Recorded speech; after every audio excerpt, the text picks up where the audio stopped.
Afternoon, everyone. All right, I have a couple things at the top, and then we'll get started. As the President said over the weekend, we have been working in good faith and across the aisle to make real progress on one of the most important issues we are facing, securing our border. Now we need Speaker Johnson to step up and provide the authorities and resources we requested to secure the border. I want to point out one thing to all of you. Until recently, Speaker Johnson has also advocated for new resources and new legal authorities via legislation to secure the border.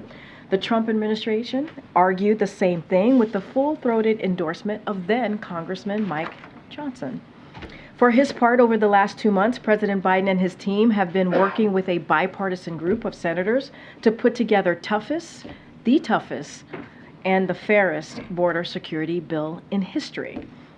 This bipartisan agreement would deliver the resources the president asked for in his supplemental, like 1,300 new Border Patrol agents, 375 new immigration judges, 1,600 new asylum officers, 100 cutting-edge inspection machines to catch fentanyl.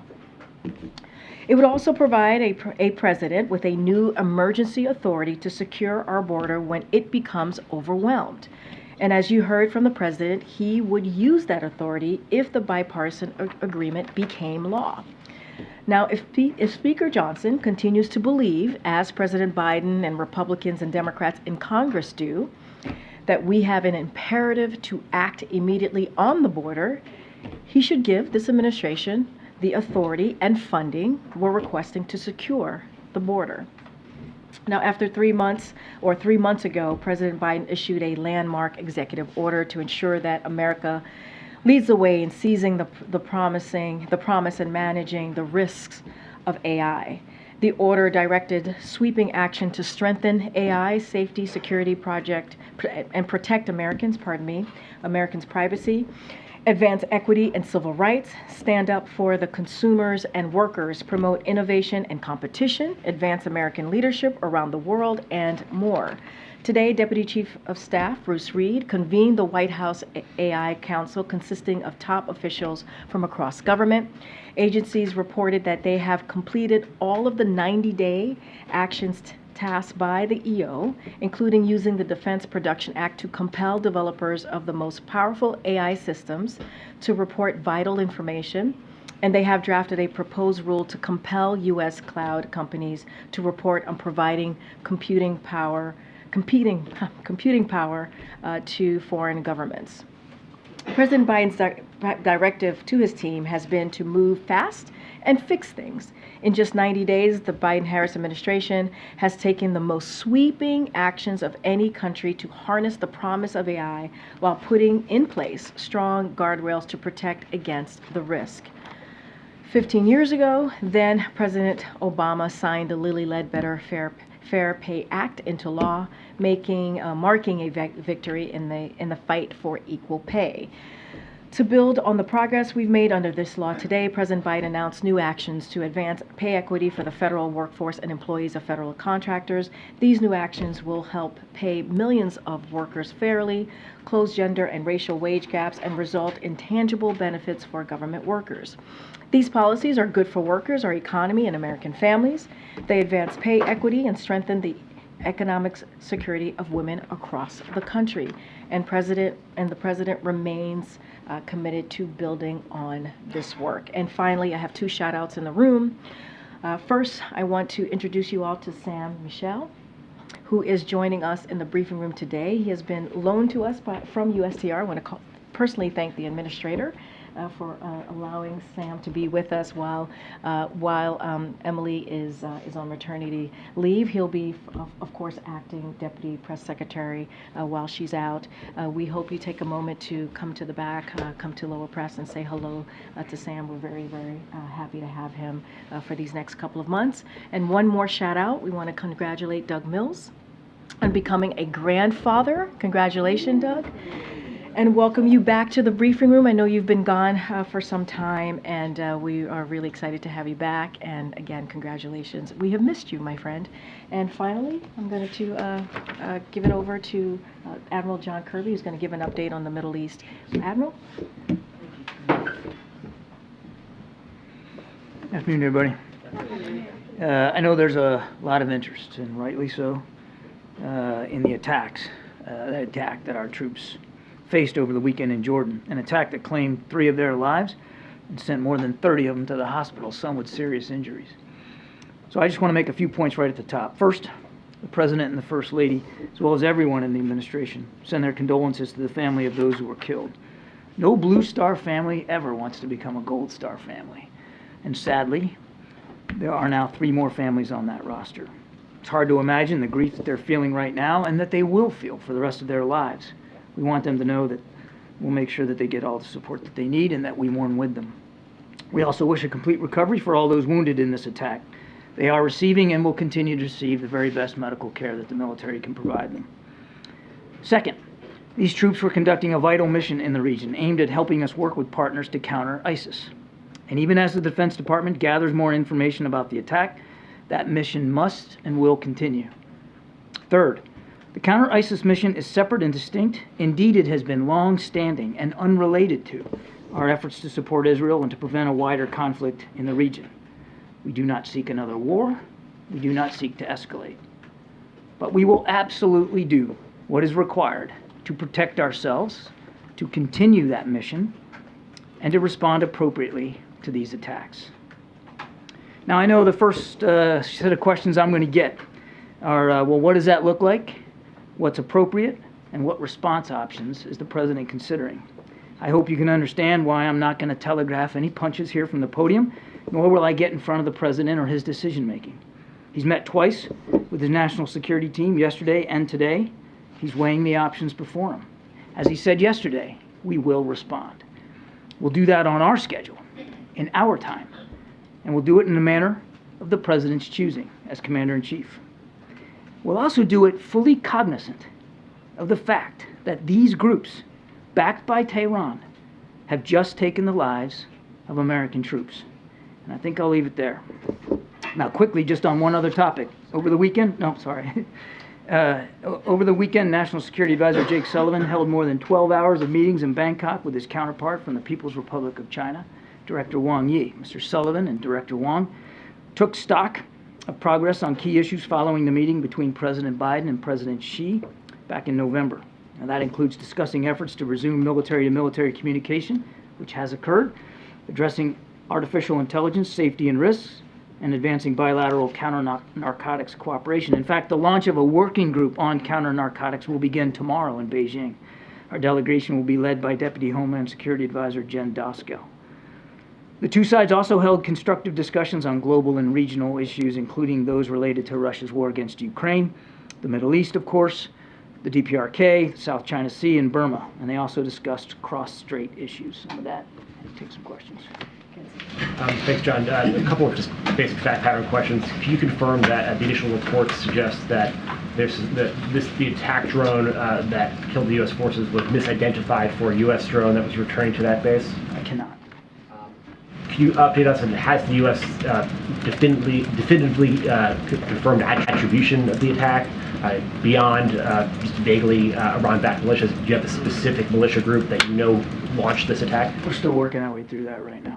You said that the president was still weighing his options. Does that imply that the president right now has not made a decision how he wants to respond? I won't get ahead of the president's decision making. As I said, he met twice with the national security team, including not very long ago. When we have something to speak to, we'll speak to it. And speaking to it, will we hear directly from the president? Will he speak to the American people about this attack and his response when it happens? Well, he mentioned it yesterday in South Carolina. I don't have anything on his schedule to speak to, but I have no doubt that he'll continue to communicate with the American people about how important it is that these missions continue and that our troops and our facilities are safe. And last one for me, has the president directed any change to force posture in the region to protect American troops there? We don't talk about force posture changes one way or another, and we certainly don't pre-announce them, particularly when it comes to areas on the ground that are potentially under threat. I can just tell you that the president's confident that the Defense Department under Secretary Austin will do what they got to do to look after force protection issues. John, do you expect the president would go to Dover for the dignified transfer when these Americans are returned to the United States? I don't have anything scheduled to speak to. Given the fact that while there are Americans in harm's way frequently, it has been a while since we have had this kind of an incident resulting in deaths. Do you think that is a consideration of the public type of response? There are a range of responses the president could use. They go from, military strikes to sometimes it's cyber, sometimes it's things the public cannot see.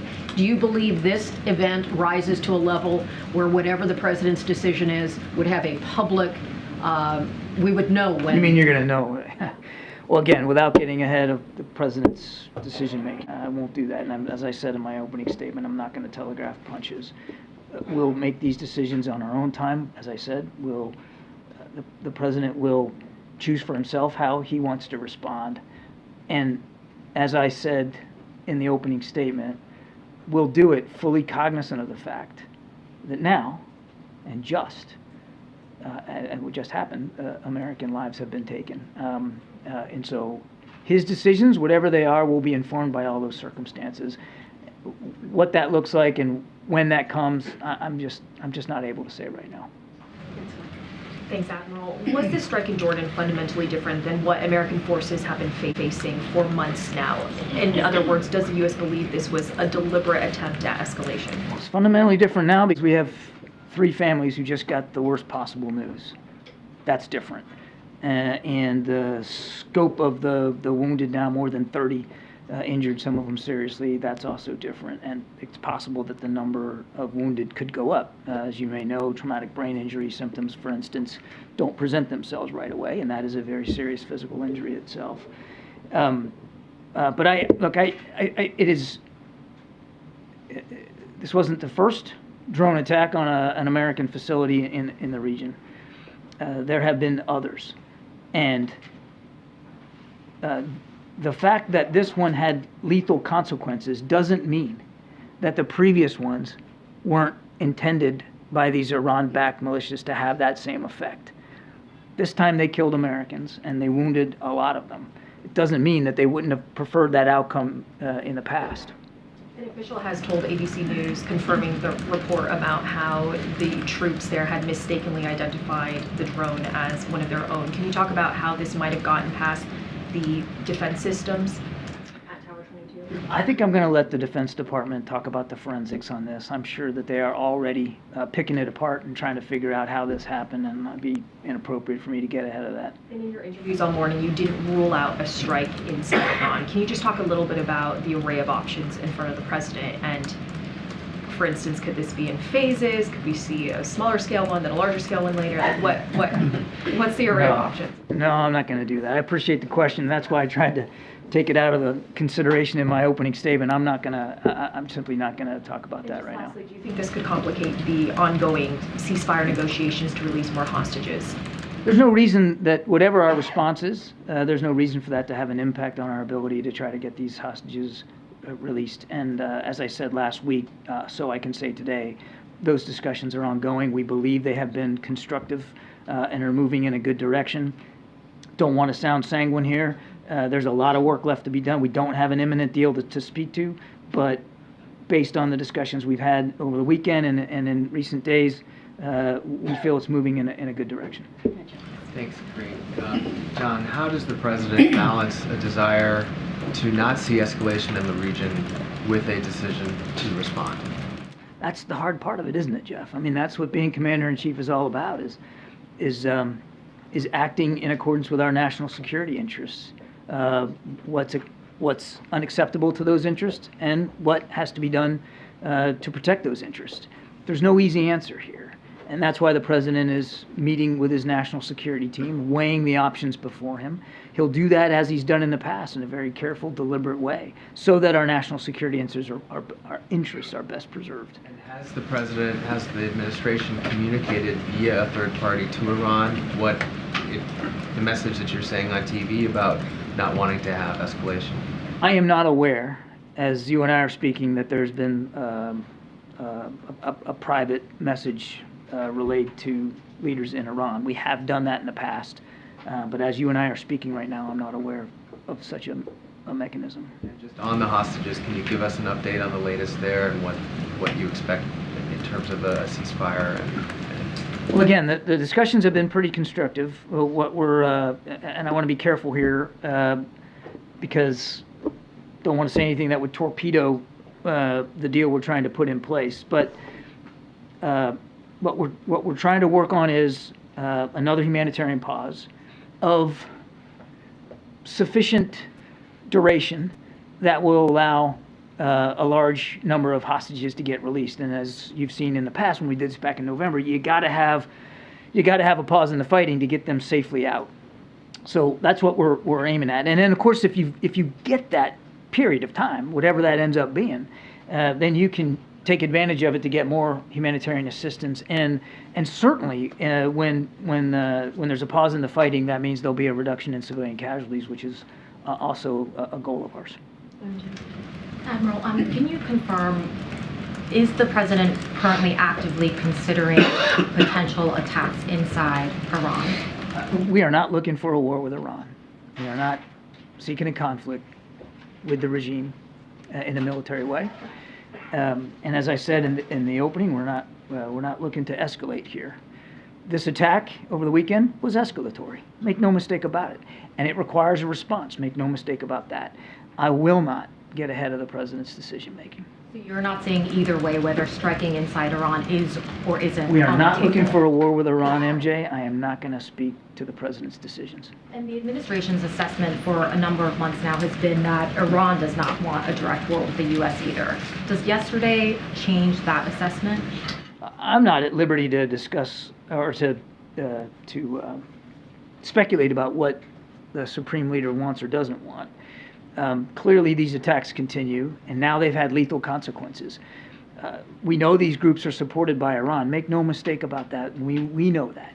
And this administration has taken action in the past to hold them accountable, and we've taken action over the last 3 years to hold Iran accountable for a range of destabilizing activities. Issued more than 500 sanctions, or 500 entities sanctioned just since we came into office, as well as changing our force posture in the Middle East appropriately. So we'll just, we'll continue to look at the options available to us. Is it clear to you now whether the attack yesterday was at Iran's direct urging, or if this was more a proxy group that was mostly acting on its own? I'm not going to talk about intelligence issues. We know that Iran supports these groups. The degree to which they order and direct is something that intelligence analysts will look at. We know they support them. We know they resource them. We know they train them.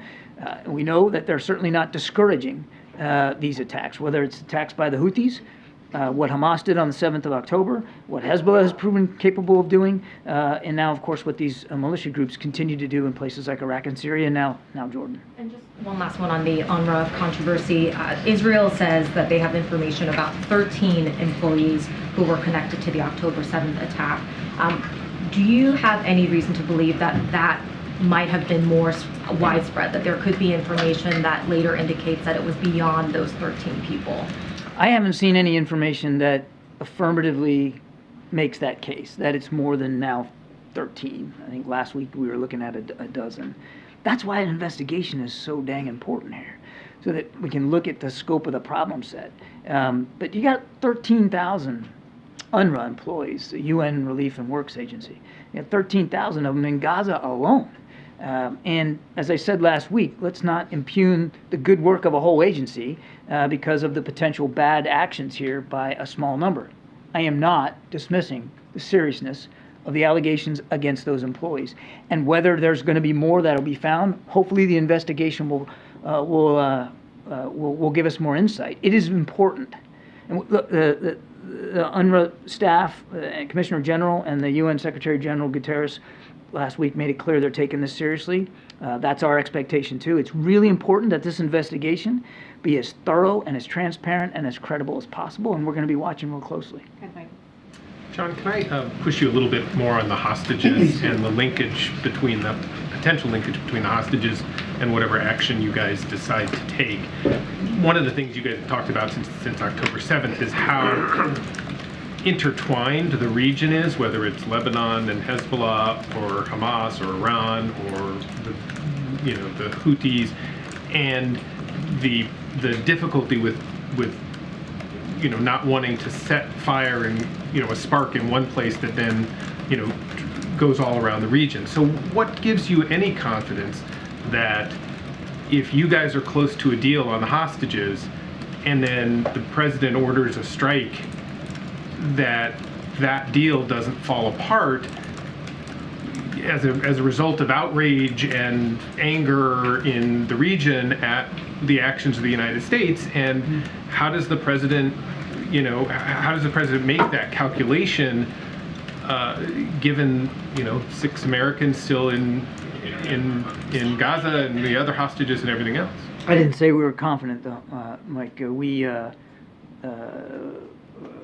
We're mindful of the way some actors in the region are trying to make connections across the region. What I said was there's no reason why our work on a hostage deal needs to be affected or impacted by what happened over the weekend or what we do about what happened over the weekend, and we will respond. We still want to keep the work going, our shoulder to the wheel on this hostage deal, and we'll just have to see where it goes. I also want to repeat what I said earlier. We're not overly sanguine here. We're not cocky. We understand there's a lot of hard work ahead, and that work ahead of us diplomatically certainly might be affected by events elsewhere in the region, not just what happened in Jordan and what might come as a result of that. But there's no reason why it should, and that's why we're going to stay at that task. Over here. Thanks, Kirby. Given these deaths, does the White House acknowledge that the previous retaliatory strikes that it has taken in the region have been ineffective at protecting American troops? The strikes that we have taken in the past have definitely had an impact on degrading and disrupting the activities of some of these groups. Clearly, they have decided to keep conducting those attacks, and now it's had lethal consequences for American troops. And so we will weigh an additional set of options before us. The president will make his decision to respond appropriately. The attacks need to stop. Does the president have all the legal authority he believes that he needs to respond to these attacks? Yes. What is the legal basis? Article 2, Constitution, Commander-in-Chief, self-defense of our troops. Doesn't believe he needs additional authority from Congress. The president has the authority to take the action he needs to protect our troops and our facilities overseas under Article 2. Thanks. The president faces a great deal of political pressure here at home, with the Republicans, for example, calling for direct strikes on Iran. Does the president feel that pressure, and how much does that pressure weigh on his decision making? The pressure the president's feeling, if you want to call it that, is to make sure we can continue to protect and defend our national security interests in the region. First and foremost, his mind is solidly, as I put in my opening statement, on the families of those who just got the worst possible news you can, and troops that are in the hospital trying to recover. Number two, on the vital mission sets that our troops are performing across the region, in this particular case, a counter-ISIS region. That's the pressure he's under, to make sure that those troops get the support that they need, get the resources they need, and that the mission is able to continue, and that our national security interests in the region, which are wide and varied, are preserved and protected. Just one other thing, if I may. You said earlier that this attack was escalatory, but the United States doesn't want a war. Do you believe that Iran wants a war? That's up to Iran to decide, and for Iran to speak to. I can't, as I said earlier, speak for the supreme leader. I wouldn't do that. Clearly, there's a calculus by at least the IRGC that conducting these attacks is worth the risk that they're taking. We obviously are going to keep working to change that calculus. Thank you. So NATO Secretary General Jens Stoltenberg is in Washington. What are you hearing from the NATO allies? Are you sharing with you any concern about the possibility of a wider war? Are you talking about the Middle East? Yeah, we're glad the Secretary General's here. I think he met with Secretary Austin this morning. I know he's meeting with Jake Sullivan today. Lots on the agenda. I won't speak for our allies or the Secretary General. I think it's safe to say that many of our European allies certainly share our concerns about what's going on in the Middle East. I mean, my goodness, many of them are participants, willing participants in our coalition in the Red Sea to protect shipping there. So clearly they have concerns about that, and I have no doubt that Secretary General will raise those issues with Jake and did raise it with Secretary Austin. Another question, if I may, about the UN Agency for Palestinian Refugees. Several American allies are suspending their aid to the agency, but others are saying, okay, we can't cut off money right now amid warnings of famine, the collapse of the health system, and so many Palestinians displaced. The agency is saying that it will run out of money very soon. Do you fear that suspending the American aid to this agency is going to deepen the humanitarian crisis in Gaza? Do you have a plan B, an alternative to bring aid to the Palestinians? I think a lot of it's going to depend on what the investigation finds and what accountability measures and corrective measures UNRWA is willing to make as a result of what happened. I mean, these are serious allegations, even though it's a small number. Percentage-wise of the 13,000 are on the ground in Gaza. I mean, this is serious, and they are taking it seriously. So let's see where the investigation goes. We understand that they are very, very dependent on donor contributions, and the United States has been the leading donor for many, many years. We have suspended our contributions to UNRWA pending the results of this investigation. All the more reason that, as I said, this investigation be credible, transparent, and thorough, and frankly, timely. Thanks, John. And thanks, Karine. I wanted to ask about the border. President Biden talked about shutting down the border on the basis of national security. Are there not steps that he could use under executive authority to some measures to kind of seal some of the border efforts? He has said he's willing to use executive measures, and you know, if he gets the bill passed, if he gets border funding. And it includes those authorities, he'll use those authorities. Why not? Why wait till Congress? Why not? We need legislative support for border security measures, and we need the funding to be able to put in place border security measures that the president can utilize. He has done some things like putting U.S. troops down there to alleviate some of the responsibilities or administrative responsibilities of Border Patrol, but we need this funding.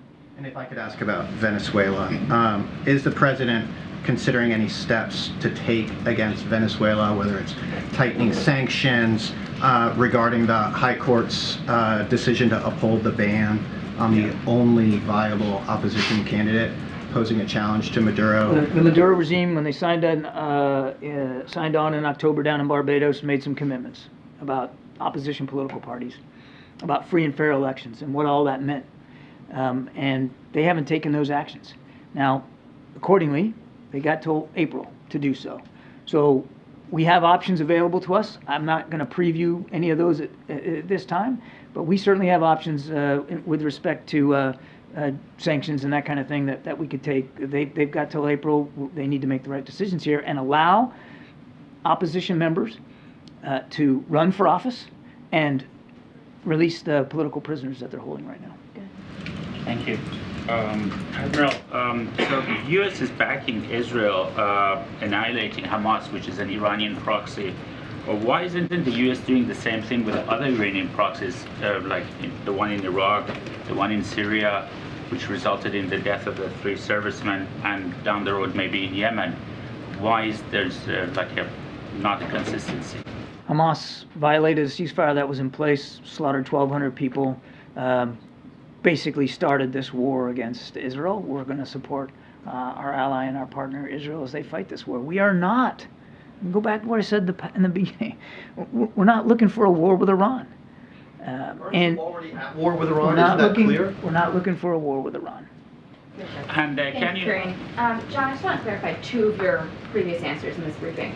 Are you suggesting, in response to the border question, that the president is withholding executive action on the border until he gets the money that is part of this supplemental? No, I'm not suggesting that. I'm suggesting that the way forward, the proper way forward, is to get this supplemental passed. And then, in response to MJ's question earlier, it sounded like the administration has ruled out strikes within Iran.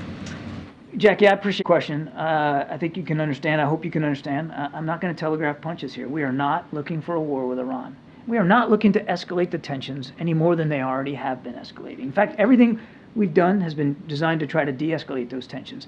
That said, this was a very serious attack. It had lethal consequences. We will respond, and we'll respond appropriately. I'm not going to telegraph what that's going to look like. The question, though, was if you were actively considering targets inside Iran, and your answer was, we don't see conflict with Iran, which indicates that the administration would view strikes within Iran as escalatory. And so is it that the administration ultimately does not hold Iran responsible for these attacks, or that the current level of risk and loss to U.S. troops is somehow acceptable? I do appreciate the question and the answer to say it again. I am not going to telegraph punches for the President of the United States. I'm not going to get ahead of his decision space and how he's going to respond. We'll respond appropriately. And you're right. This attack had lethal consequences, which these attacks in the past have not had. And as I said in my opening statement, as we work through what those options are, we'll be mindful and informed by the fact that there are now 3 American soldiers that have been killed. So it's clear, obviously, that didn't work.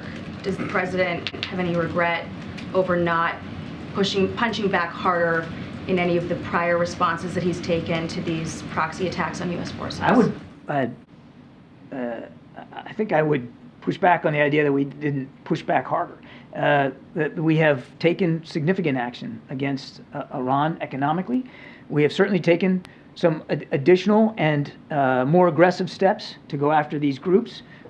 We're certainly taking aggressive action against the Houthis to try to defend shipping in the Red Sea. I mean, this idea that somehow we've just whistled past the graveyard here and walked away from the challenge that Iran poses just isn't borne out by the facts.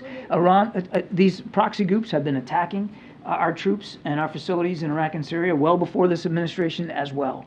And for instance, Mike Waltz said this morning that when you're trying to play defense constantly rather than punching back in a meaningful way, this blood is on this administration's hands. What is the response from the White House to an accusation like that? What I would tell you and I would tell the congressman is we're mindful of what Iran's doing in the region, and we have taken aggressive action against these proxy groups and on their influence in the region, and there are decisions yet to come. So let the president make his decisions, let him weigh these options, and then we'll act.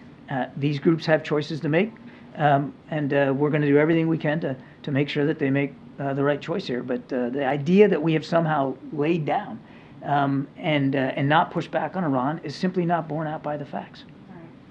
John, in Israel over the weekend, some ministers from the Netanyahu government attended a conference that is calling for Israel's resettlement of Gaza. Did the administration notice that? Did you have any view on that?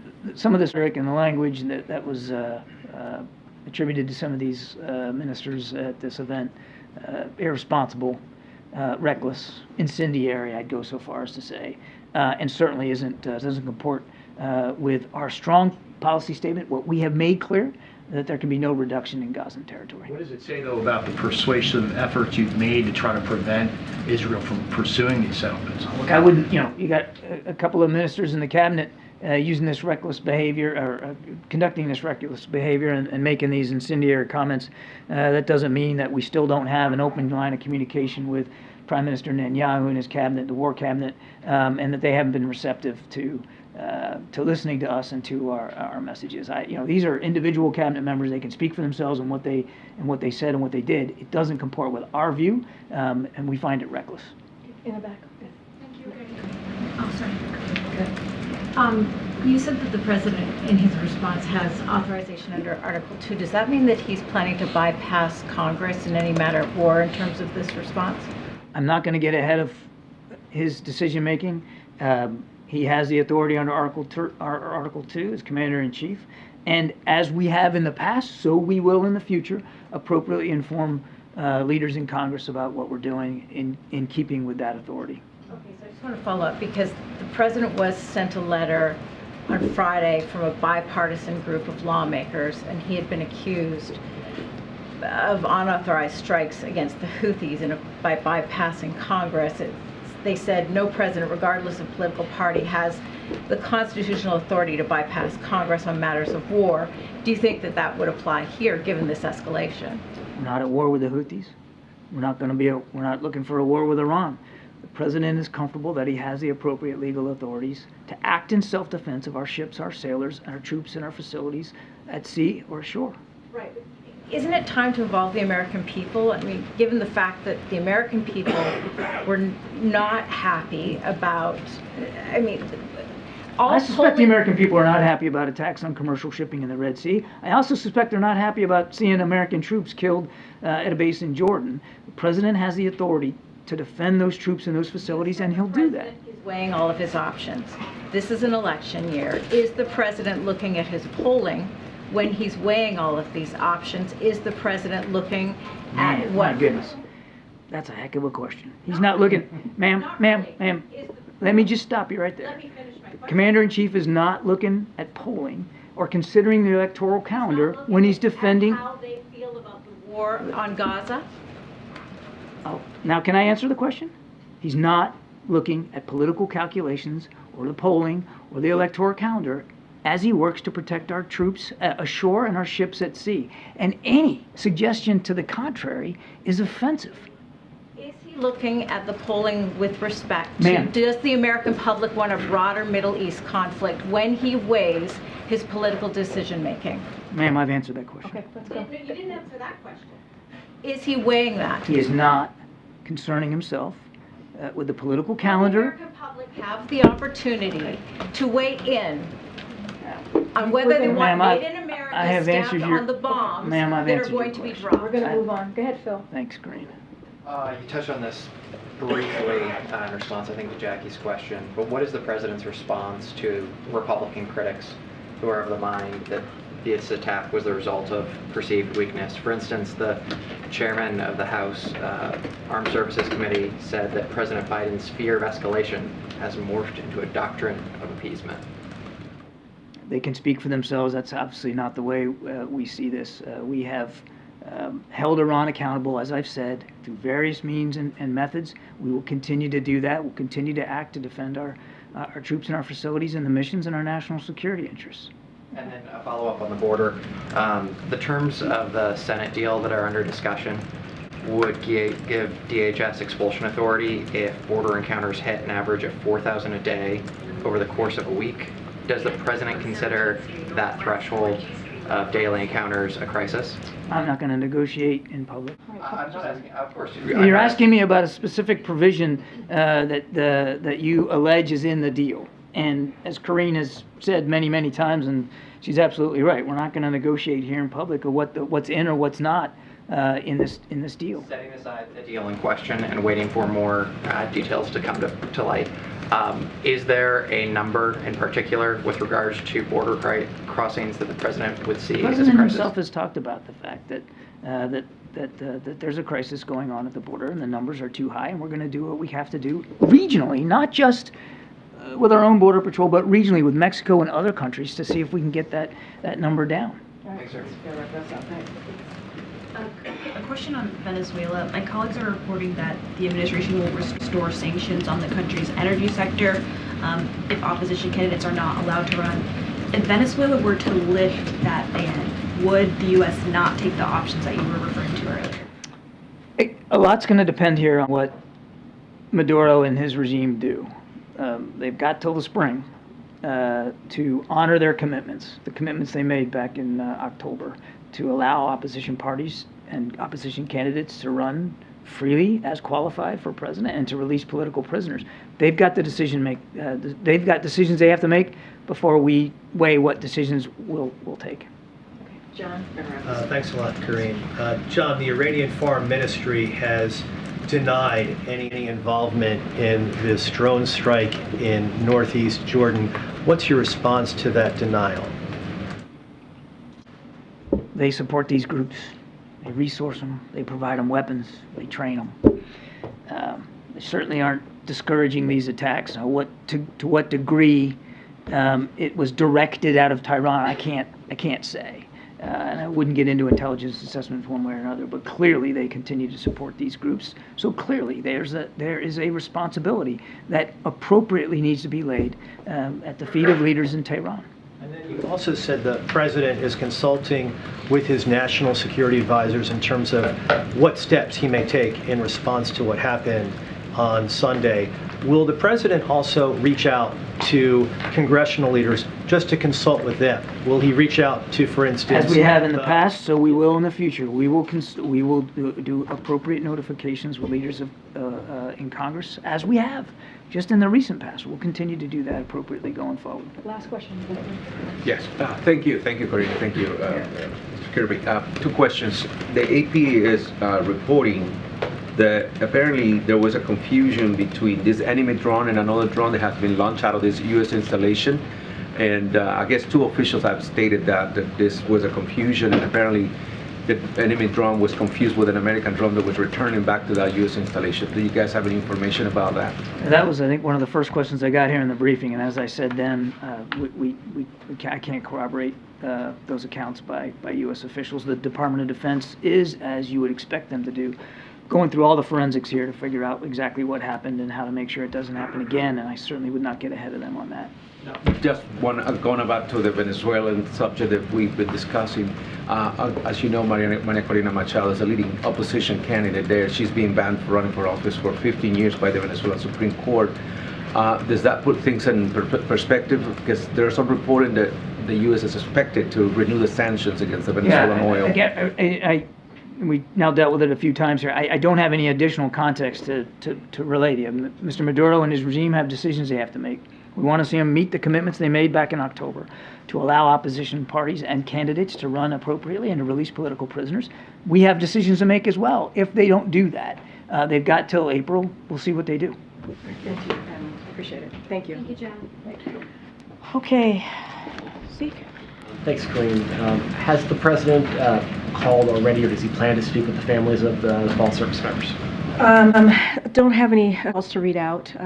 Obviously, and as Kirby started off this briefing, obviously the President and the First Lady sent out their deepest condolences and heartfelt thoughts to the families, to their friends, and also the units, their unit as well. And this is a sad day. Yesterday was a very, very sad day for not just their family and the units and the friends, but also the American people. And so obviously we continue to mourn with them. Once we have more to share about a call or outreach, certainly we will let you all know. And the president's scheduled to travel tomorrow on some political travel to Florida. Does he plan to keep that, or is he going to stay back in Washington to consult with his national security team?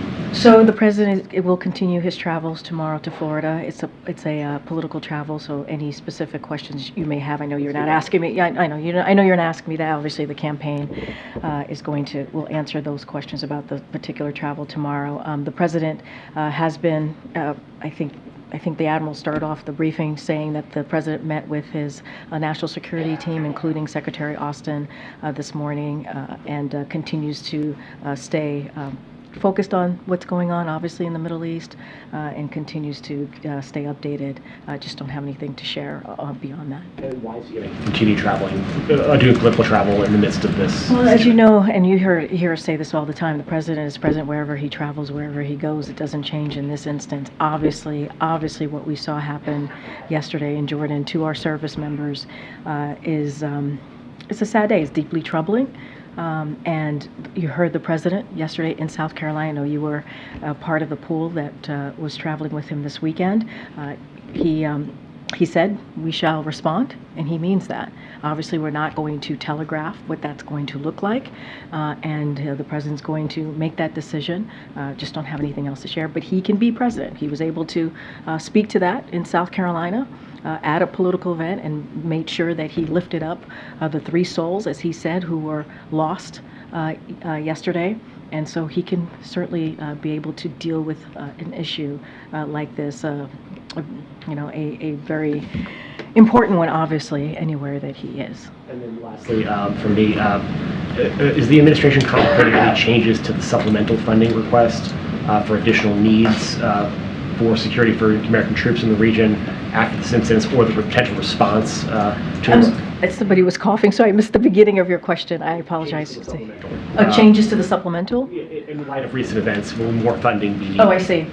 So look, I don't have any changes to the supplemental. Obviously, the president back in October put forth his national security request, which is obviously an emergency request, as presidents tend to do. I don't have any changes to that. There's conversations, as you know, you hear say this very often, negotiations happening in the Senate with Republicans and Democrats on the border security piece, which is also part of the supplemental. And we want to see that, obviously, the supplemental pass in its fullness in what the president put forth in October, and that's what we're working towards. Thanks, Karine. On the immigration negotiations, over the weekend, former President Trump urged his party to reject the deal. He said it's a very bad bill and it's okay. He said, please blame it on me. I wonder if I can get your reaction to that. So what I will say is this. You've heard the president. You've heard the president loud and clear. Congress needs to act. They must act. Speaker Johnson and House Republicans should provide the administration with the policy changes and also the funding needed to deal with the border security and also immigration more broadly, as we're talking about an immigration system that has been broken for some time.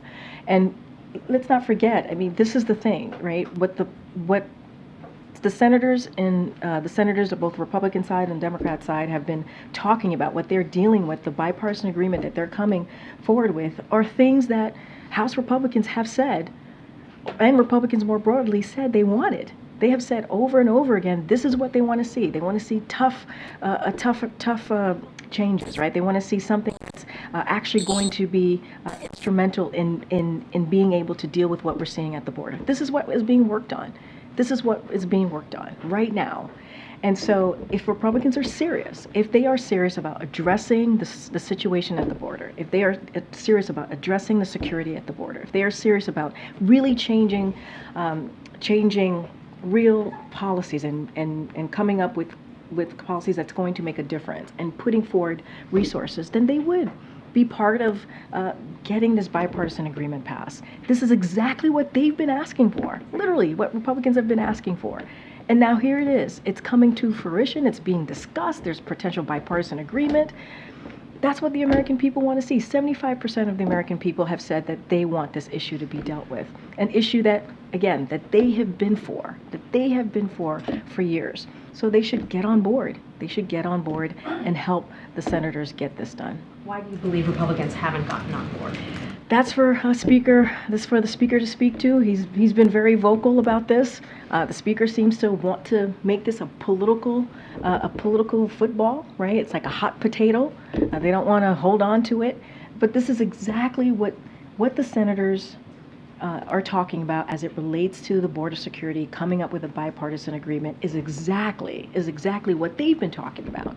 Coming together with a tough, fair, bipartisan agreement that deals with the issue, policy changes, funding, and resources, right, that is needed so that we can deal with what's happening at the border and also really deal with the immigration system more broadly. If the deal does fall apart, are there elements of it that the White House could tackle on its own without Congress? So look, I don't want to get into hypotheticals. There's a deal happening. If I answer that, right, then it's getting in the way of the negotiations. I don't want to do that. I want them to have the free space to be able to have honest, good faith conversations as they've been doing for the past 2 months, and we appreciate what's happening in the Senate. We want to let that process go. We think it's moving in the right direction. Obviously, the president supports what's happening. Our team has been working with them for the last 2 months.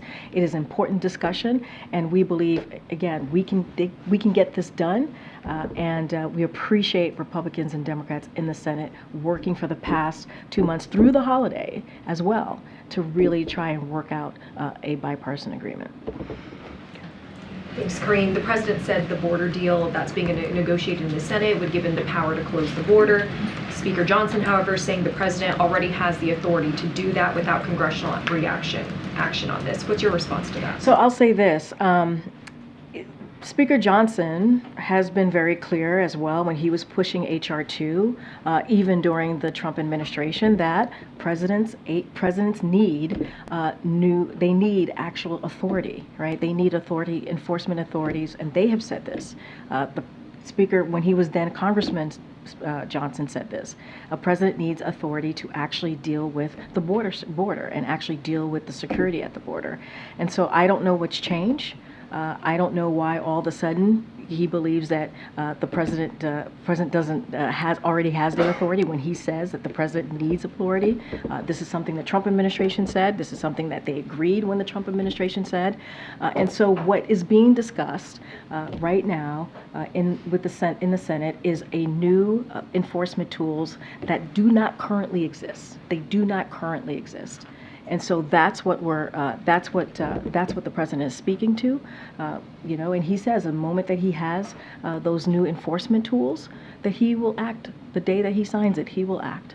This deal is angering immigration advocates. What's being negotiated does not include anything to address the root problems of migration, and it has nothing included to provide a pathway to citizenship for dreamers, which is something that President Biden called for legislation he proposed on his first day. So why is the president okay with this? So we don't even have the text yet to what's being, what the bipartisan agreement is going to be, right? So I don't want to get ahead of that. I'm not going to dive into what's in it, what's not in it. Let's see what the senators put forward in the text. I think that's important to see. And once it's out there, folks will take a look.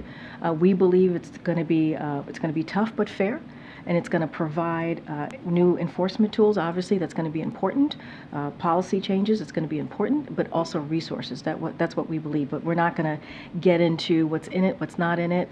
Let's let the senators continue to do their negotiations and put forward the text. But we're already seeing immigration advocates slam what's being proposed as callous, as unworkable. So how does the president respond to the message from some people that he's going back on his campaign promise? I understand. What I'm saying to you is let's see what the Senate bipartisan agreement is. Let's let them put out the text, and then we can have that discussion on whatever it is that they want to look through and discuss. But right now, we believe this is the best way forward. A bipartisan agreement is the way forward in dealing with this immigration system.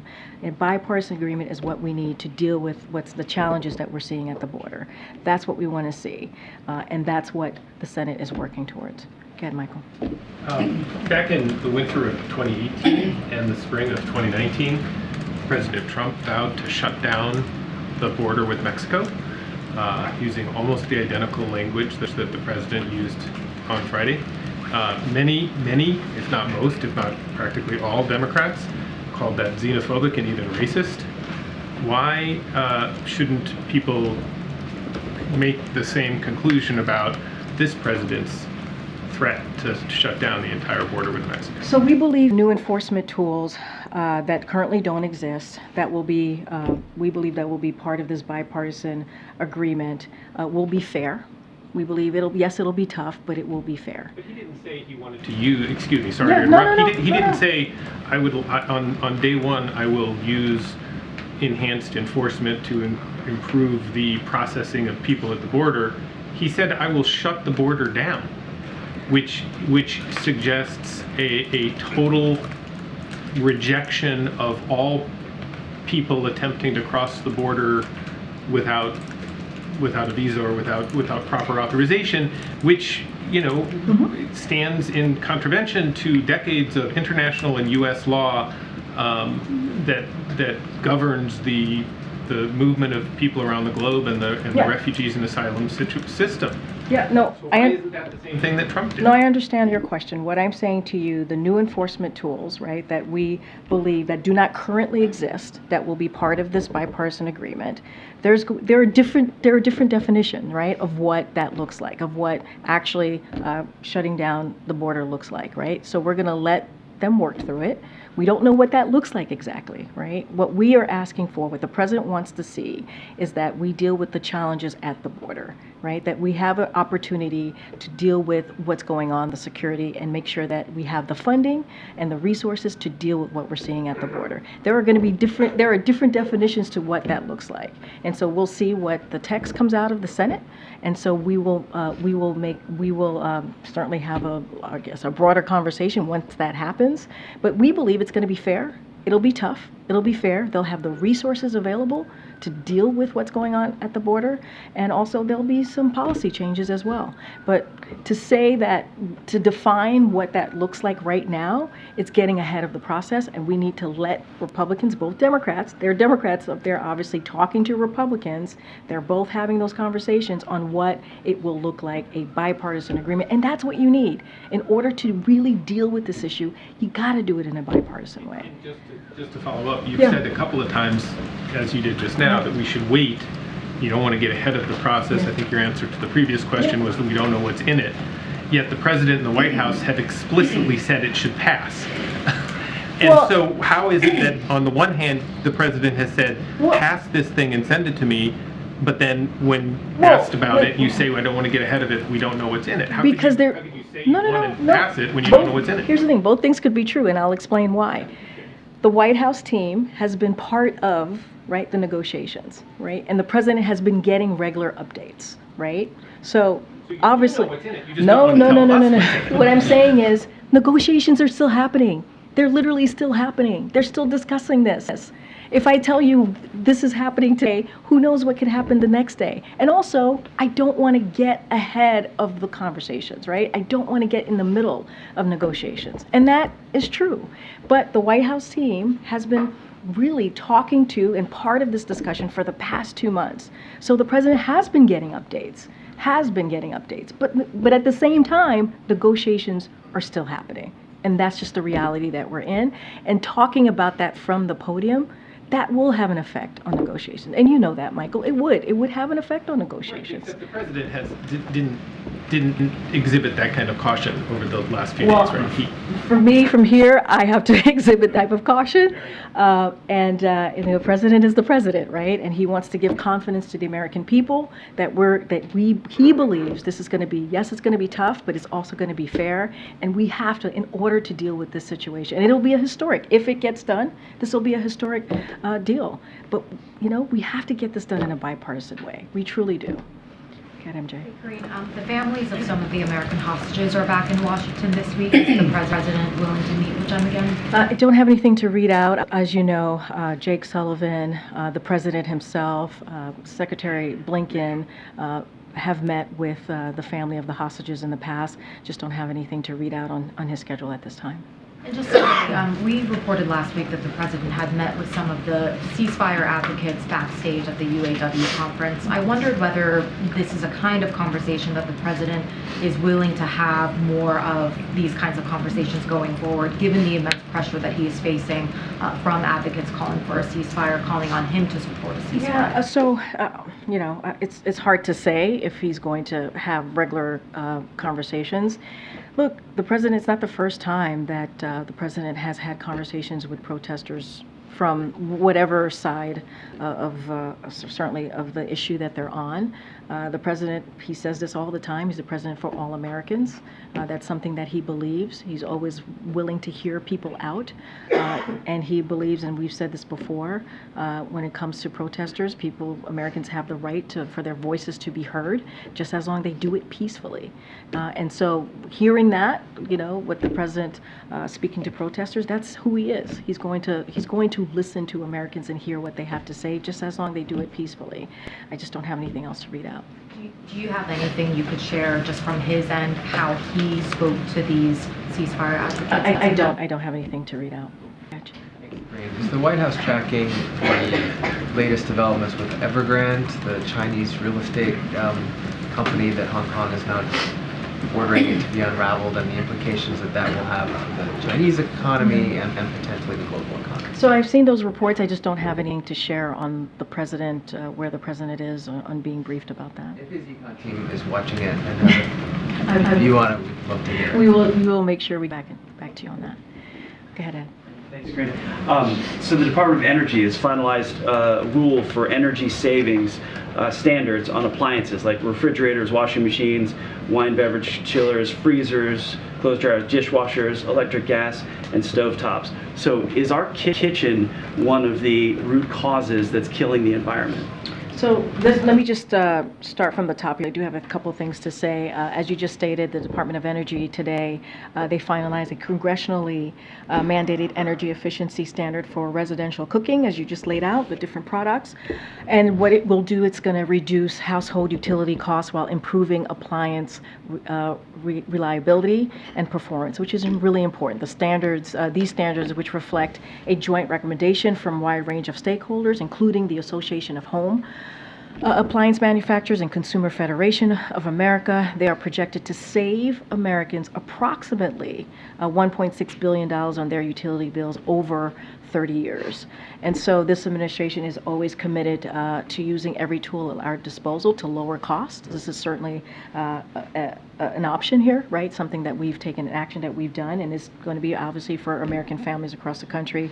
Altogether, the energy efficiency standards advanced by this administration will provide nearly $1 trillion in consumer savings. But the standards, the effects of the standards outweigh the cost of the regulations to the companies that have to build these things with workers and. Do the effects of the environment? Do the effects of the environment outweigh the added costs of the regulations for new manufacturing plants to be built, changing standards, redesigning equipment, that kind of thing? So look, we're talking about making sure that these products are efficient, right? Making sure that they're working in a way that's not just that obviously still have the performance that they need, obviously protecting the environment. But I think one other big benefit, as I just laid out, is making sure that we're saving Americans money. I think that's important. That's important that we're able to do that. $1.6 billion over 30 years. That's what Americans want to see.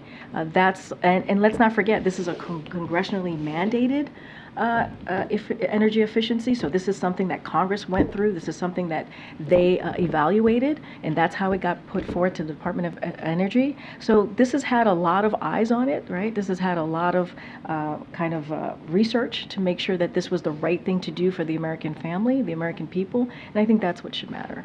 One more, if I might, on Iran, actually.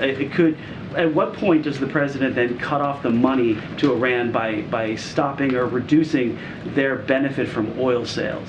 I just don't have anything to share on that particular thing. As the president said himself yesterday, after he acknowledged the 3 souls that were taken from us, our service members, who bravely protect our national security and obviously us as a country. He said that we shall respond. So I'm just going to not get ahead of that. Okay, go ahead, Brian. Thanks a lot, Karine. On the border, when the president said that he would shut down the border, does that mean that the president would temporarily sign off on shutting down border crossings at ports of entry? I'm not going to get into specifics and details. The president is very clear. He wants to make sure that we deal with the border security, that we deal with the challenges at the border. And he has said if these new authorities, right, these new enforcement authorities were made into law, obviously he would use it. They're working through the text, right? The Senate is working through the text on what that looks like, how that is defined. So not going to get into specifics from here. Give us a little bit more about what the president meant when he said he would shut down the border. Well, I mean, it's very clear. He'd stop people from being able to cross back and forth What he wants to do employment, is, for trade. No, I hear you. What he wants to do is make sure that we deal with the challenges at the border. That is what he wants to make sure that we do. He wants the new authorities, the new enforcement tools that is being discussed, that he believes, if it's put into law, will help him deal with the issues at the border. And not just that, we're talking about immigration policy, actually doing meaningful changes to immigration policy so that we can deal with a broken system, a broken immigration system that has been broken for some decades now. And so we'll have some, I'm sure once they come and have a bipartisan agreement, the text will be released, and then we'll have more to share there. I think I have to go. I have to go. Is what you're saying, right? Well, Shut down I'll the say border this. means shut down the border? I'll say this. The first day of his administration, the president took this issue very seriously. He put forth a comprehensive piece of legislation to deal with what's happening with the immigration. You don't get to decide, but you don't get to decide what I say and what I don't say. Either you hear me out, or we can, I'll see you on Wednesday. Totally up to you. Totally up to you. I just want to know if he means All right. what he says. Okay. He means what he says. Not going to go into details here. Here's the reality. The immigration system is broken. It's been broken for decades, even in the last administration. The president introduced this piece of legislation 3 years ago. House Republicans got in the way. They refused to do anything about it. Now he's in this position to have a bipartisan agreement that the Senate has been working on with Republicans and Democrats on a real solution to move forward. 75% of the American people, majority of the American people, want us to work on this issue. And they've been very clear. The 2022 midterm elections, what did they say? They want to see Congress doing things in a bipartisan way to really address the issues that matter to them. Here's this president actually working with Republicans and Democrats to deal with this issue. That's important. And I think that's what the American people care about. I'll see you guys on Wednesday. Thank you so much.